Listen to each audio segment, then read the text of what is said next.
Doom da doom da diddle doom da doom da diddle doom doom da doom da diddle diddle diddle doom da doom da diddle diddle doom da doom da diddle doom doom da doom da diddle diddle diddle diddle diddle da doom doom doom doom doom da doom da diddle doom da doom da diddle doom doom da doom da diddle diddle doom da doom da diddle diddle doom da doom da diddle doom doom da doom da diddle diddle diddle diddle diddle da doom doom doom doom doom da doom da diddle doom da doom da diddle doom doom da doom da diddle diddle doom da doom da diddle diddle doom da doom da diddle doom doom da doom da diddle diddle diddle diddle diddle da doom doom doom doom doom da doom da diddle doom da doom da diddle doom doom da doom da diddle diddle doom da doom da diddle diddle doom da doom da diddle doom doom da doom da diddle diddle diddle diddle diddle da doom doom doom doom doom da doom da diddle doom da doom da diddle doom doom da doom da diddle diddle doom da doom da diddle diddle doom da doom da diddle doom doom da doom da diddle diddle diddle diddle diddle da doom doom doom doom doom da doom da diddle doom da doom da diddle doom doom da doom da diddle diddle doom da doom da diddle diddle doom da doom da diddle doom doom da doom da diddle diddle diddle diddle diddle da doom doom doom doom doom da doom da diddle doom da doom da diddle doom doom da doom da diddle diddle doom da doom da diddle diddle doom da doom da diddle doom doom da doom da diddle diddle diddle diddle diddle da doom doom doom doom doom da doom da diddle doom da doom da diddle doom doom da doom da diddle diddle doom da doom da diddle diddle doom da doom da diddle doom doom da doom da diddle diddle diddle diddle diddle da doom doom doom doom doom da doom da diddle doom da doom da diddle doom doom da doom da diddle diddle doom da doom da diddle diddle doom da doom da diddle doom doom da doom da diddle diddle diddle diddle diddle da doom doom doom doom doom da doom da diddle doom da doom da diddle doom doom da doom da diddle diddle doom da doom da diddle diddle doom da doom da diddle doom doom da doom da diddle diddle diddle diddle diddle da doom doom doom doom doom da doom da diddle doom da doom da diddle doom doom da doom da diddle diddle doom da doom da diddle diddle doom da doom da diddle doom doom da doom da diddle diddle diddle diddle diddle da doom doom doom doom doom da doom da diddle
doom da doom da diddle doom doom da doom da diddle diddle doom da doom da diddle diddle doom da doom da diddle doom doom da doom da diddle diddle diddle diddle diddle da G'day and welcome to the Ball Boys AFL Fantasy Podcast. We're going live for round 3 on Good Friday with the public holiday, talking about captains, trade targets, hot topics, and answering your questions. Let's go! Hodges done it from nowhere. Lifting the goal from inside the centre. Sheed from the boundary. Dusty.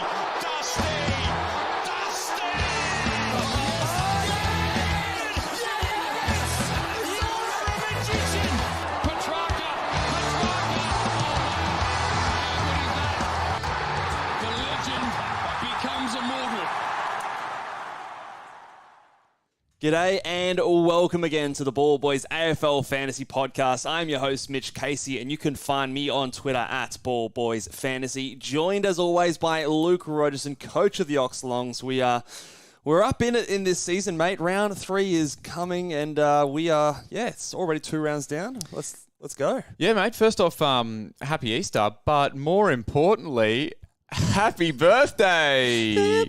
Happy birthday, Mitch. So yes, I am indeed getting old. You put everything on Twitter. You would have put that on Twitter, wouldn't you? Everyone would already know about it. Yeah, or it's just a big reveal. I'm a big. No, I haven't mate, disclosed that I am in fact 1 year older. What a day for a birthday! We've got a public holiday. We've got footy. We've got fantasy relevant footy. We do, yeah. So that's my birthday present. Is just sit down. No guilt. Enjoy, footy mate. in this afternoon. So yeah, absolutely enjoy it. The only thing I'm trying to do here is just make sure I don't touch anything because we've had 2 shows, we've had 2 technical difficulties. This is the 3rd live show. What technical difficulty is going to happen? There's every chance no one can hear us right now. So we're waiting for it. Something surely to go wrong. Thank you, Mini Monk, for wishing me happy birthday with my proper title with the last name Mitch Carr, because that is in fact my name now, legally changed. So yes, good day.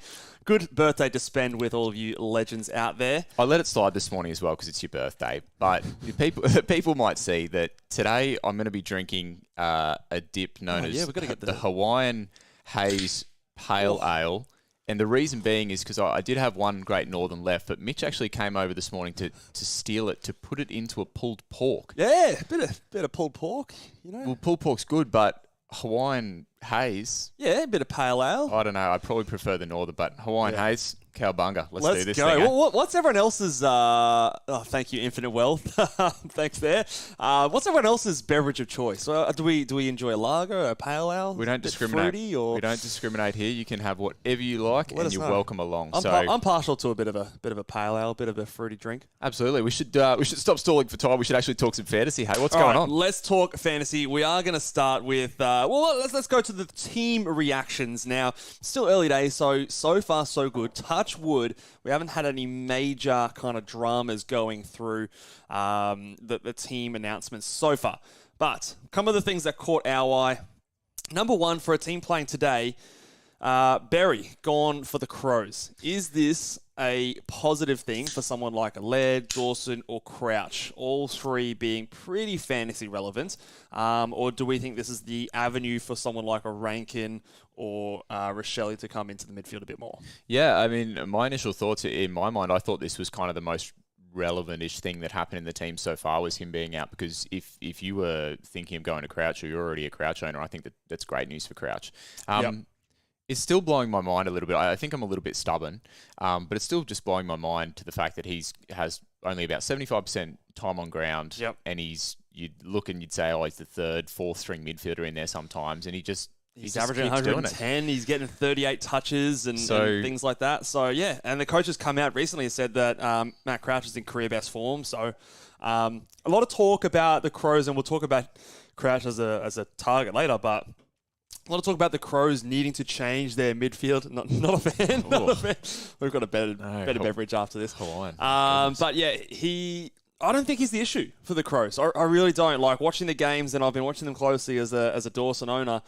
In fact, Dawson might be more of an issue than what Crouch has been. Even though we got a lot of points last week, his entries into forward 50 were pretty ordinary. Like, there were long, high kicks in there, very easy for Tom Stewart to come and get those marks, whereas Crouch was never really entering the forward 50. He was getting it out to the others, and the others were kind of doing shit. So I think you're trying to sell yourself, mate. Like I said, I'm a stubborn prick, so I'm not going there this week. But we'll talk a little bit later. I think it might be somewhere you're going. McRae is also back after the 47 disposal or whatever F he had in the Magoos last week. It'd be hard to knock him back with 47 touches, wouldn't it? Oh, you'd have to think so. And why has he not been there? I mean, we have been not the biggest fans of Jack McRae anyway, but sure, like, he's in there over spuds like Lockie McNeil. I mean, no offense to Lockie McNeil if you're watching. But, I think, maybe the coach is trying to set a standard, something that he doesn't like. But the interesting thing for me is, so they're playing West Coast this week. Yes. So even if he comes in playing not the most friendly role, there's every chance he gives us a big score.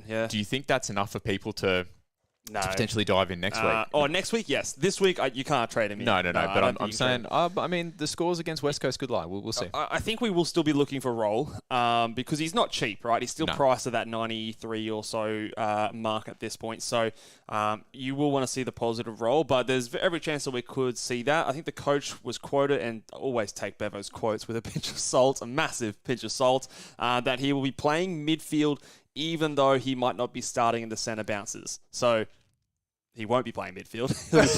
He'll be playing the high half forward Doesn't role. count if we don't get a CBA He'll stat. be playing the high half forward role. So, so that's interesting. I wonder how it's going to affect the others in that team as well, like a Bont.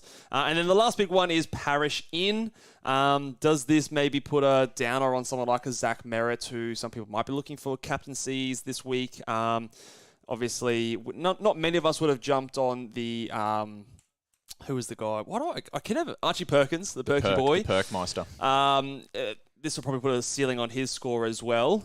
So not many of us jumped on there, but again, you add a big name like Parrish into the side, things are going to change up a little bit. Yeah, it'd be interesting to see what happens there, because I know a few people are pretty high on Parrish in the preseason too, so it'd be interesting to see what he gives us. Yeah, for sure. All right. Before we get into some sort of topics and whatnot, just happy Easter, everyone. Thank you for jumping in the chat. So I wasn't expecting a heap of people here on a public holiday, but people have shown up, which is really cool. I think even that, we've got both Infinite Wealth and Guesty listening in the comments, which so it's normally just Guesty's burner account is the Infinite Wealth account. So it looks like he's got the double laptops. Go on, double time. He's dual wielding there. So and Mini Mug's in the comments there. So get your questions in straight away, because there's some really great fantasy minds. We'll get to as many questions as we can later. If you want to throw a super chat or anything like that, we can also get to those. But we're going to talk about trades and targets and things like that. I want to start by talking about the premiums. Yeah. Specifically talking about players that are on their bye round. So players like your Lockie Whitfield, Tom Green, Flanders, if you have a Touk Miller, or if you've got someone like a Matty Rao sitting there. What do you think about trading your premiums in a round like this? My initial thoughts are it depends how many you have, I think. Yeah. Like let's say for you and I, just as a case study, we both just have the Lockie Whitfield. Whitfield. So we're obviously not looking to trade. But I even think that if I had Whitfield and I had Green, I don't think I'd look to trade. Green's... Well, this on the Traders show yesterday, Tom Green, he's holding himself. I heard that he's this morning. holding Whitfield. So that's what we do. We that back was in so the great good. man. That's going to tempt me so much to trade again next week. Just listening to him talk fantasy, you know he's out there looking for stats. Yeah. Apparently he's got some assistant coaches helping him as well. So all that aside, I think even if I had both Whitfield and Green, which I think could be a combination that people have, I think I'd be so attached to Tom Green right now. You know what I mean? Like he's averaging 127. That's exactly what you wanted him to do. Man, what about if you had a third? If you had a Flanders as well? If you had a Touk Miller as well? Is that a scenario where you do start to go, okay, probably need to trade one of them? Because there's three premiums who are not playing. Yeah, I think you're getting three extra rookies on your field. I think the trigger finger would be getting a little bit twitchy there. What are your thoughts? I think I would. I think I would be looking to trade one of those guys. And depending on the options that I'm going to, and the guys I don't have, I don't think I'm going to be able to finish that. Okay, we'll go on to the CC after that. I think I might be trading Tom Green ahead of a Whitfield. I just feel like there's more options in the midfield. I also feel Whitfield to me just seems like a very, very clear top 3 or 4 option in the defensive line. And Tom Green's not in the midfield? Well, Tom Green is, but like we know things can change so dramatically in the midfield. Like there's so many other options that I think going from him to someone else might cost you 2 points, but going like a Whitfield down to another player in the defence might cost you more like 10 points. But there's a part of me that would almost take the hit this week. Imagine there's people trading in Tom Green next week, and you're the guy that had him and now can't get on him. Or for example, not many people trade him in next week even after his bye, and you've still got Tom Green. He becomes I wouldn't say unique, but yeah. What I will say though is if you are looking to trade one of those players, what I would be trying to do is instead of doing a Tom Green like scenario to a Sarong, so a like for like in terms of Uber Premium, bring in another Uber Premium, I would much rather be trying to use those trades as a bit of a small restructure. So going down from, say you don't have a Steele or a Zach Butters or some of those guys who are still a bit of value, going down to someone like that, giving you a bit of money to do a bit of an upgrade elsewhere to maybe get that Sexton up to a Tom Powell. I think those are probably more of the moves that I'd be looking to do rather than just like trying to fill that captaincy hole that you've got this week with someone like a Sarong who is fully priced. Like he is 118 priced at this week. Yeah, as much as it's a unique situation with the buys, we still in guessing that we want to avoid those sideways trades. I do Want to be still finding think value so. You somewhere. can still try and use that cash to make your team better, improve your team for the long term, rather than just being a bit more 1 week focused. All right, good Let's call. talk about some cheaper options that are targets. Now, we're going to maybe flick it over. I think I chucked it up on the trade targets little graphic there. I've ranked the top 5 targets for this week, and they are all sort of the mid prices. Double done number 4 there on here. But number 1, I do think that Tom Powell, he is by far the most traded in player this week, and I am agreeing with the community. 22,000 people are looking to trade him in this week, and I think he's the number 1 target. We talked about him in the preseason. We wanted to see the role, and we've seen the role for both weeks. He showed the scoring ceiling last week, so a pure inside midfielder who is playing in our forward line, who's still cheap. Sign me up. I don't think we should be overthinking this one. Number 2, I've got Tristan Sherry there still because I don't think it's too late. I want to be doing it this week. If I have Grundy and I don't have Sherry, I'm still trying to pull that move. There's every chance that Sherry outscores Grundy for the rest of the year, or as long as we have him. He's got no buy. His price is moving a lot faster, so I'm still happy to pull that trade. And then this is one I'll stop and talk about a little bit more. Matt Crouch is my number 3. Probably I think he's the most expensive out of these players here. Some people might think it's too late. He's already gone up about 50 to 60k, I think. But I don't think it's too late. And I've got a bit of a spicy take, which we'll get through later, which Trey Neville is he's onto. He's keen for the So Hot right now. Yeah, spicy keen. takes. Nice try. But I think that I'm not overthinking Matt Crouch. I think he's gone back-to-back 110 scores, and you can get him for still less than 800k. I think he's still a good option. What are your thoughts on Matt Crouch and the potential volatility that he might provide us as a bit of a risk?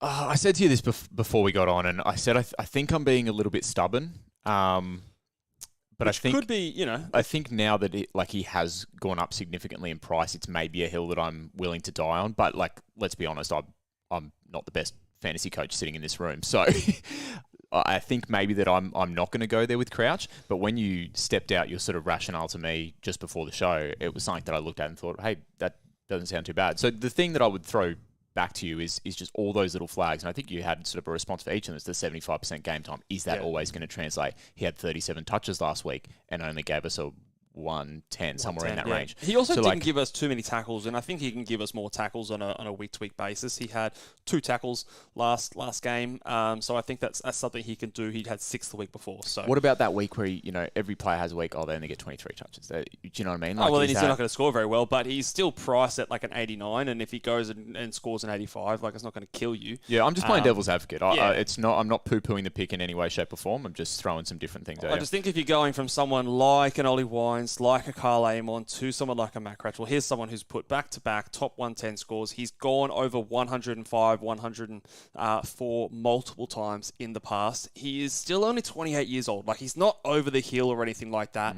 The coach is backing him in. There's whispers about the midfield changing and things like that, and there might be something to that. But he's a midfielder. He has no secondary position. This is true. And while he's playing well, he's going to be in there when he's on the field. I have more confidence in him staying there. If he's not doing that, he's out of the team. It's true. That's the only options. He's either in there in the guts or he's not on the team. So if all things go to shit, he'll be dropped and you're going to make a trade, and that's the risk. But I don't think during a game or anything like that, nothing's going to change for him. That's oh crap, now he's going to give you a really shit score. I thought he was way older than 28, hey? Yeah, he's you know what I think it is? been around for a bit. Socks up. Socks up, yeah. I think that feels to me like Dangerfield look or something. It's just an old man thing. Yeah, Put your socks down. Yeah, so I've got him at number 3. Number 4 and 5, I have the defenders. I've got Massimo D'Ambrosio and Marcus Windhager at 4 and 5. D'Ambrosio is the other really popular trade target this week. I don't mind it. There's a little part of me that just hesitates a little bit because of the role being... It's halfback, but also a little bit of wing, and I just see that as a slightly volatile role. You know what else is volatile? Hawthorn's game plan quarter to quarter. Hell, yeah. What's going on? This is something, and I'm really keen for people to comment on this just to help me more than anything, is Massimo's been someone that I've been playing around with this week as well. So in the first quarter, we obviously Hawthorn went bananas with the marks, and I think D'Ambrosio had 5 marks in the first quarter. That's not going to be a sustainable thing every quarter. So he's still given us a 90, but he gave us a 90 the week before when Hawthorn didn't possess the ball as much. Yep, 29 touches. The issue that I'm playing with, I have a bit of money in the bank, is I could make the same trades and bring in Wanganeen Miller this week as well. So you've got a premium instead of like a mid-pricer, yeah. So I think there seems to be more safety in the Wanganeen Miller pick, but the question I kind of have for everyone and the question I have for you as well is we talked about you still wanting to play the value game, you're still not wanting to miss these guys that you're paying unders for and you're getting overs. Like if I go to Wanganeen Miller, am I essentially paying close to top dollar when I should be going for a guy like Massimo? Well, this is where I think you've got to start to do your best to forecast what is your next week's moves, what's coming down the pipeline. And what I'm seeing at the moment is I'm actually seeing a few options presenting themselves in defence in particular. You've got players like Sinclair with a really high break-even getting cheaper, Sicily with a really high break-even getting cheaper, someone like a Marcus Windhager who might be a better option than Massimo D'Ambrosio in terms of his role. Now, the break-even game suggests that D'Ambrosio is probably an option this week because he's going to go up more this week than Windhager is, but maybe long-term Windhager's role and scoring ability is going to be better. So by maybe just parking that defender position for a week, or at least parking the mid-price defender option for a week, you might have a bit more of a better view on the landscape of that position and that line in general. So that's why I'm favouring the Powers, the Cherries, the Matt Crouches above in this list, because I think in those defense lines, there's just a few options that I think in the next 2 or 3 weeks we'll be able to get at decent value. But some might disagree with me there, but that's just where I think you can just start to look at forecast ahead when it is like, okay, am I saving a bunch of cash to use next week, or am I just going to get the best guy I can this week? Well, what are you going to use the cash for next week? What's going to be available? Or could you have got a cheaper guy next week in that case? Sounds like good advice. All right, I want to also just touch on some cash cows here, because it is probably the final week we can really lock into these guys. And I've got 10 cash cows here, which I would consider to be the top 10. And I'll throw it over to you about how many of these guys are must-have. So I've got in a kind of an order: Matt Roberts, Colby McKercher, Riley Sanders, Blake Howes, Jeremy Sharp, Darcy Wilson, Oliver Dempsey, Harley Reid, Zane Dersma, and Seth Campbell, I think, are the top 10 cash cows for me at the moment. How many of those guys do you think are must-haves? And at what point do we kind of draw the line where you'd prioritise someone like a Powell or D'Ambrosio instead of jumping on these cash cows if you've missed any? I have to say that probably the early buys play into this decision a little bit as well. Like, for example, this week, if you were looking to do like a rookie fix-up versus looking to get someone like a Powell in, I'd probably look to get a Powell in because he's probably going to give you that cash bump, but he's also going to give you a potential like scoring player as well. People sort of thought that about Bonner last week. Yeah, I guess so. I feel more confident with Powell. The role, I think, is far more friendly. Like, it's probably... And we also don't have this thing of, like, Sinclair coming back in. So I think there were probably a few things that make those a little different. Agreed. But I look at that list, and I think you probably need to have at least 8 of those guys. Maybe 7 of those guys. So if we go down the list, if you don't have Matt Roberts, if you don't have Colby McKercher, if you don't have Riley Sanders, even Blake Howes, I think, in defence. No other options. I think those 4... If you don't have any of those 4, you have to get them in. I think they are the must-haves. Jeremy Sharp, I could even still say that. Now, he went up a bunch last week. He's the one where I'm starting to get, okay, I don't know if you have to have him depending on your team.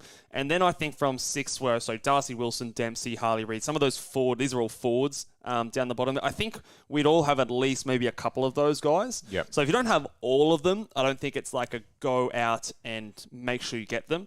But yeah, I agree. If you've got like sort of 8 or 9 of these guys, that you're in a really good position. Sitting pretty. So I think that if you've only got 5 or 6 of them, you probably you don't have that cash generation you're going to need to make some upgrades later on. So yeah, those are my thoughts on the rookies there. Any glaringly obvious rookie roulette things we want to talk about? Maybe the older Sharp versus Sanders versus Roberts debate. This is becoming a weekly thing, isn't it? I think I'm going to be putting 3 on my field, and I'm going to be, I think, leaving Sharp on my bench. Okay. Sharp plays today. Is it today? Yes, tonight. Against Adelaide, who have been a tough matchup. And I think traditionally last year as well, they didn't give up as many marks as a lot of other teams in the comp. So Roberts has got Richmond too. Roberts so, is Richmond, so that's a very friendly matchup. Yeah. Sanders, West Coast. So I think matchup dependent.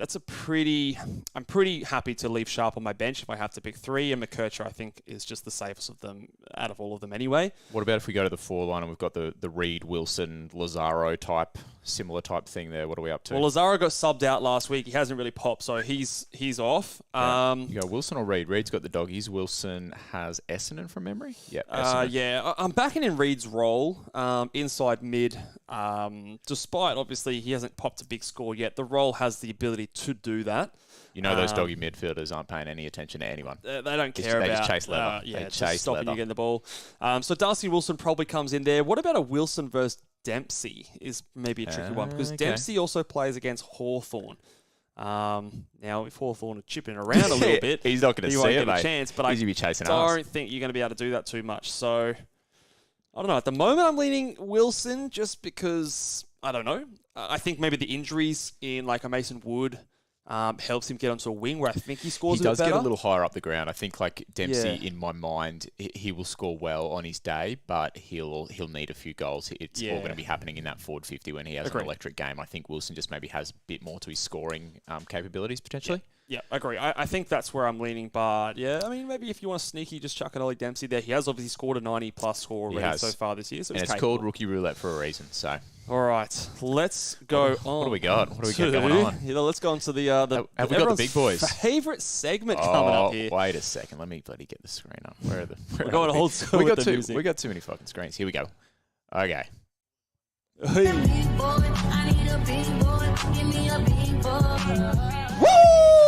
The big boys! Birthday big boys! Birthday big boys. You know these ones are going to be good. So let's start right at the top here, guys. And I'm not breaking anything crazy here. We're going Tim English. I think every other captain picker here is picking Tim English. He's going up against the West Coast Eagles. And yeah, I don't think I need to explain that too much. They give up a shit ton of points, and I think English is going to be the number 1 scorer this year.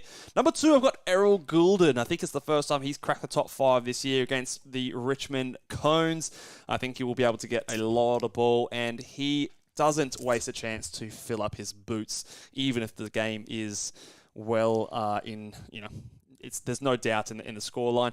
Number 3, I've got Caleb Strong. I kind of struggled a little bit where to place him here. Adelaide are a tough matchup, but he just finds a way to score no matter in stoppage, in transition. So Adelaide are one of the highest stoppage teams so far in the comp, and they were also last year. So plenty of midfield opportunities for him to get in there and tackle. They're not going to be tagging or anything, I don't think, for Adelaide. So I've got him at number 3. Bontempelli, I've got at 4 going up against West Coast. Slight concern about a bit of an ankle thing.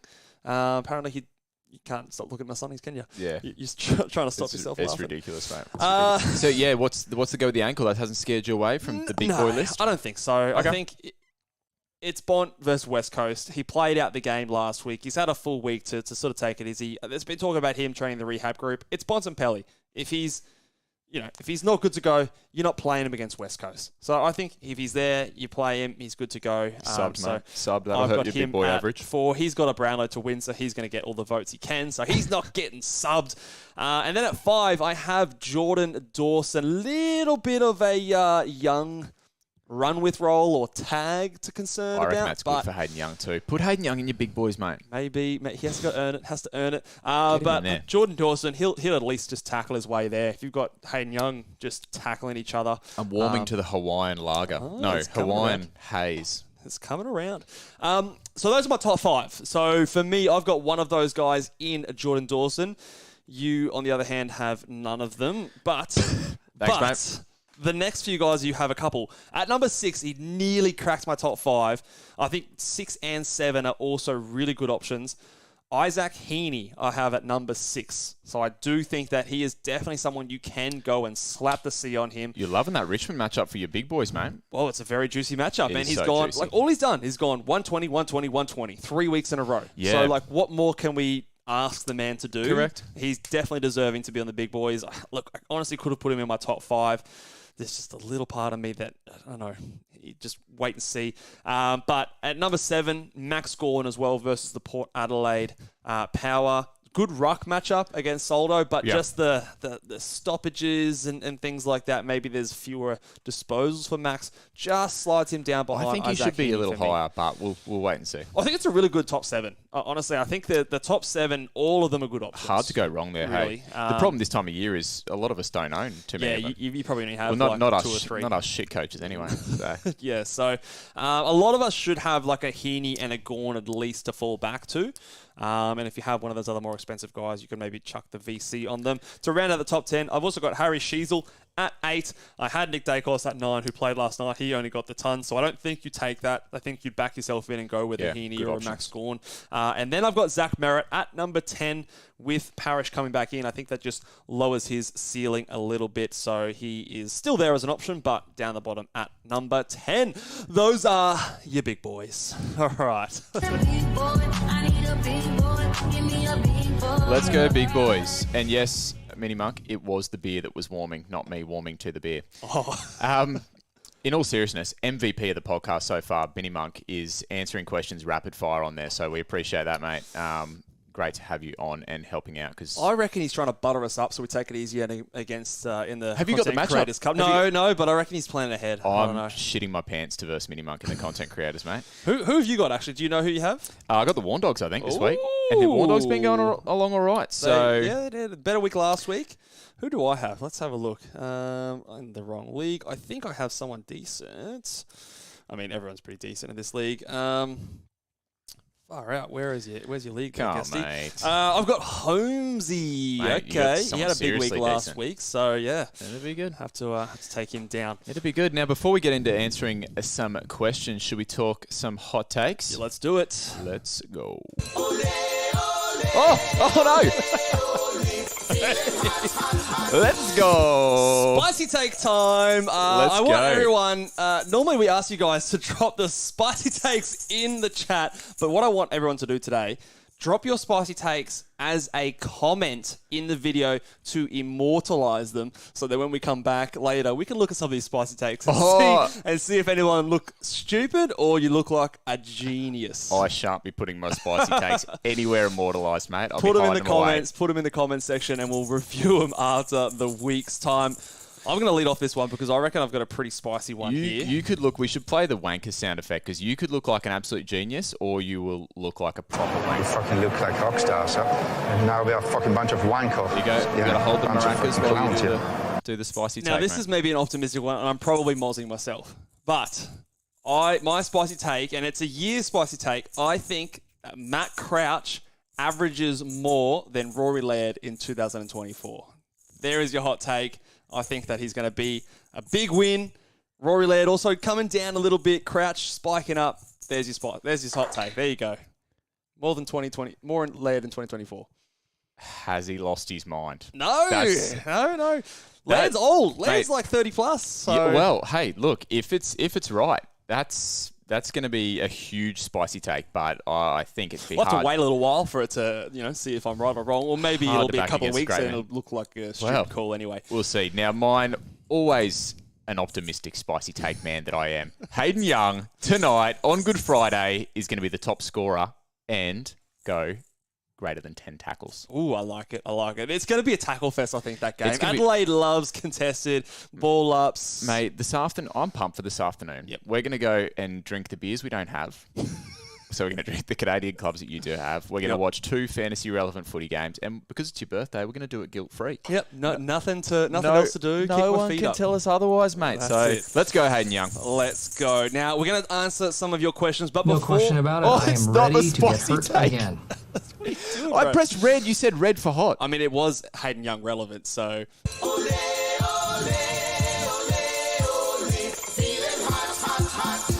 We will be answering your questions, and Jay, we will get to your question in just a second. But before we do, guys, we've got a very exciting announcement, a bit of a new partnership that the Ball Boys are doing this year. We're partnering with Q Platforms, which is a website that is designed to get you guys access to us to answer your questions. Now, we try to answer as many questions as we possibly can, and we will answer a bunch of questions in a second, but if we don't get to your questions, we can partner with Q, and you guys can head over to q.com/ballboys. That's Q spelt QU. And just for a small fee, you can get your questions answered. You send it through, basically, as a question. We respond with an audio sent straight to your email.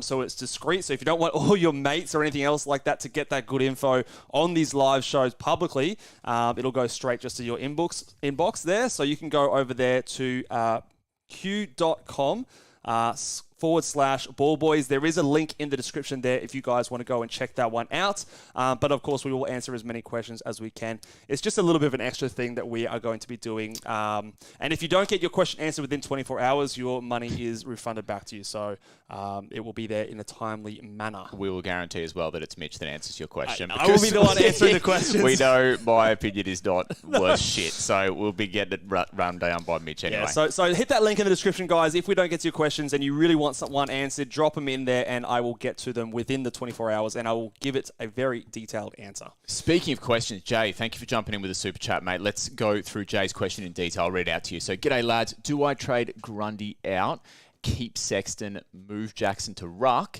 and then bring in Powell and bank the 280k? Okay. Move on Jackson in a week to Marshall. Or do I trade Sexton to Powell?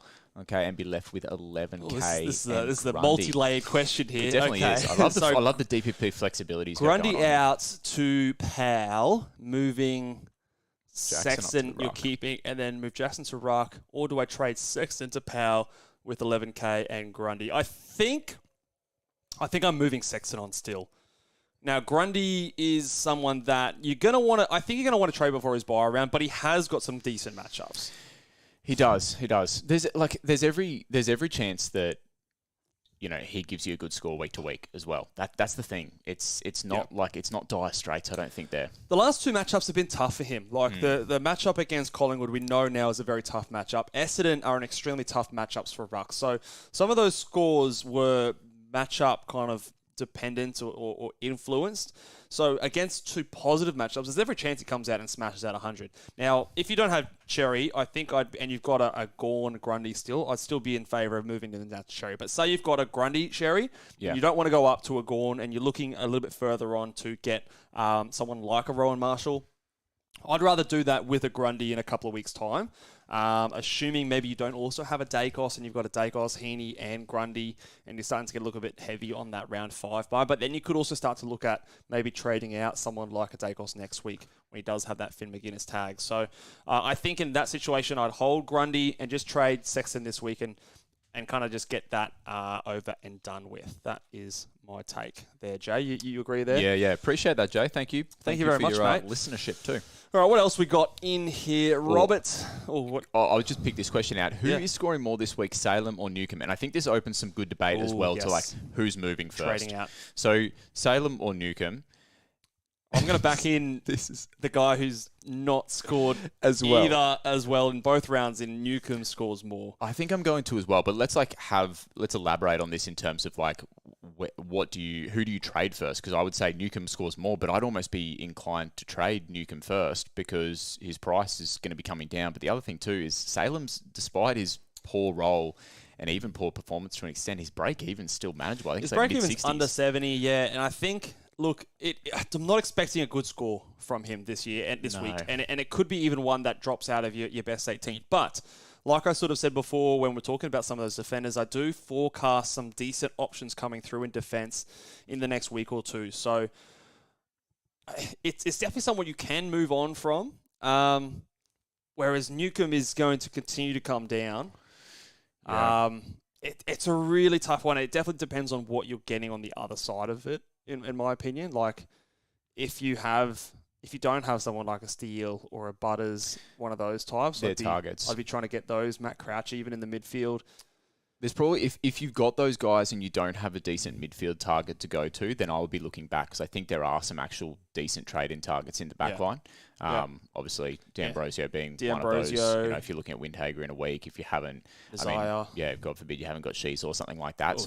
I think that's the kind of way I look at that. But it makes for interesting discussion about who goes first this week, given that we all know that Salem's role has been dog shit. Yet he's actually given us 2 half decent scores with that low break even as well. Yeah, absolutely. What else have we got next? I was answering Robert questions before. Oh, sorry. Manor or D Jones to bring in. Now, who is D Jones? Is that a Darcy Jones? Who am I looking for? Who's D Jones? Is that D Jones from the Giants? Surely not, because he's on a bye. Darcy Burn-Jones? I'm not sure who you're talking about there, Robert, but Manor should be okay, but a little bit of a risk there, obviously, with them playing on the Monday. Personally, I don't know if I'd be jumping to either. I think I'd be looking maybe at some of those more expensive cash cows like a Zane Dersmer or something like that if you can find the cash to do so. Beautiful. All right, what's another question here? Newcombe to Crouch or Salem to Wanganeen Miller or Massimo? This is the question of the week, isn't it? Like this kind of question. Very tough. I think I'd go Newcombe to Crouch here. You think you would? Well, I think look, Salem's got Port Adelaide, doesn't he? So there's every does. chance we get a stinker of a score. We can hide a little bit behind the break even, I think, and the best 18 if it's really terrible. But Newcomb's hemorrhaging at the moment with 260 odds and clogging up. I think I agree. He's also clogging up a midfield spot where we know there's scoring available. So even though I'm not going to personally be going to Crouch, I think for Dylan here, Newcombe to Crouch would be my preference. I think, Newcomb's got to go.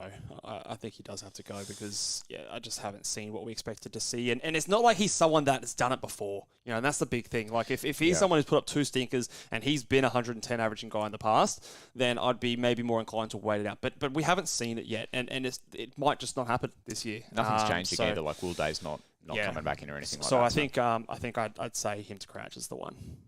All right, beautiful. With that by Sydney by, who are we holding? Grundy, Dacos, or Heaney? Ooh, I think number one holding in that thing, it has to be Heaney. You have to be holding Heaney. He's proven, isn't he? He's done so well in that role that I cannot see a way they come in and they change it and put him back into a forward line. Surely. Well, let's say on that buy, just prior to that buy or going into that buy, we got word that Taylor Adams was prime to come back in or something like that. I think he's supposed to be back maybe next week. Okay, so and I think you're looking at Luke Parker back in after their bye. We know that the horse Longmire is not afraid to do things that us fantasy coaches don't like either. He doesn't give a fuck about us. Yeah, I'd be still wanting to just hold on to him in that forward line and just see how things go when those guys get back because he's been so good. And I do think there's a chance that he holds on. You've got Dacos that you could trade out because of the buys and things like that. He's going to be going down in price. Grundy is neither a keeper nor is he making a whole bunch of cash. I think he's the first to go. Yep. Out of those 3, followed by Dacos, followed by Heaney last would be my ranking of those ones. Okay, Nick here has made trades Salem to Massimo and Sexton to Powell. Look like good trades, but still have Wines and Amon. I've got around 320k in the bank. This sounds a lot like my team. Does sound a bit like your team. Hey, those are the tough ones where you try to prioritize. There's 3 guys you probably want to get out of your team, and you can only really get at 1. I guess the question is, okay, well, what's your cash generation look like? If that's a big issue, then someone like a who else does he have? He still has Wines and Amon. Someone like an Amon is maybe the priority there.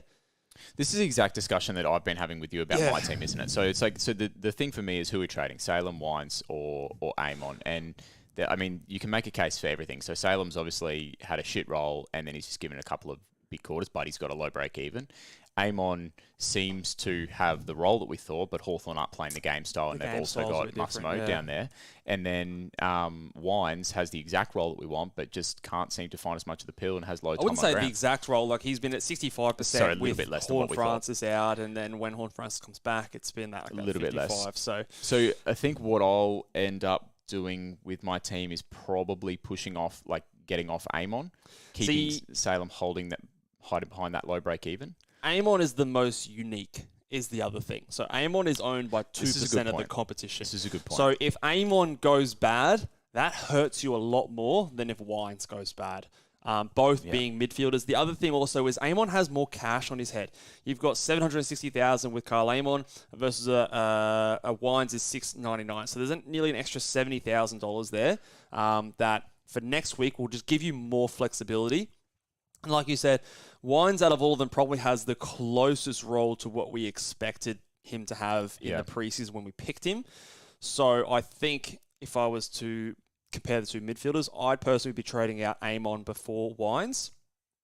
The midfield versus defender discussion is maybe a different discussion entirely, but I do think of those three, I think I'm going Amon out first as the most unique and the one who's clogging that midfield spot. A couple of quick questions here. I'll try and answer a couple of them. So Alex here said, how much longer should I hold Zach Reed? I actually heard Holmesy, I think, on the pod. If you haven't checked out the pod, make sure you go over there and do that. Make this point a couple of episodes ago where, like, you're not really... Zach Reed, yes, he's injured. Yes, he's a red dot on your bench. But because there's really no options to go to unless you don't have House for whatever reason, you're not actually benefiting from making a trade to get to another speculative rookie, even if you go to a pink. So I think you just leave Zach Reed on your bench at the moment. It sucks, of course, to have a red dot. We're holding Reed until there is an option to go to. Like if someone gets named and they put up a great score and it's like, oh, there's a defensive rookie we can trade to, that's when we get rid of Reed. And maybe by then Reed's back and he's playing, because I think he'll come back into that side once he's healthy relatively easily. But yeah, like you said, I just don't think, I don't want to trade him to Toby Pink. Like he tops out at a 50 score. Thanks, fair enough. Yeah. Okay, another one. How much does Sinclair being in affect Bonner? Is it worth trading Bonner to Sharp? This is what I was trying to toss up last week. Now you've lost 20k because I think Bonner went up 30k, Sharp went up 50. The scoring is definitely still, I think, in Bonner's favour. Yeah, I think so too. But missing out on Sharp is cash down. So Sharp is he's got a -2 break even. Yeah. Bonner is what's his break even at now? His break even is now at 37. So definitely he's still going to make money. I think the question would be is how close do you foresee Bonner being to that best 18 kind of line? Like if he's like your 16th, 17th, 18th kind of a player that you're projecting to be, then going him to Sharp, you're actually not going to lose that many points because the difference between him and one of those rookies is not that great. The greater cash generation you're going to get from a Sharp is probably worth it, in my opinion. But if you've got like a bunch of guys sitting around that similar kind of projected score, then maybe that Bonner might be the guy that pops off another 100 and that score is going to be worthwhile for you to chase.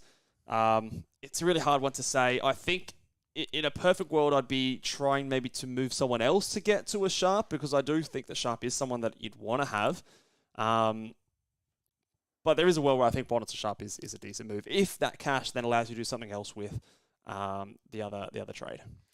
Something that we haven't mentioned, I think Robert from before may have been talking about Harvey Thomas. He's talking about a rookie GWS player that got 100, so I'm thinking Harvey Thomas is the man. So it's an interesting discussion, a few people talking about how does the fact that we might want to look at him as a target in a week's time, how does that play into our trades this week? Do you think there's anything to that? It's a good question, because that definitely makes you lean more, I think, into those mid-price options this week, knowing that there's a good cash cow on the horizon next week. Okay. So this might be the last week where we have the opportunity to jump onto those guys that are moving up in the mid-price bracket, the D'Ambrosios, the Powers, the Crouches, and those kind of players.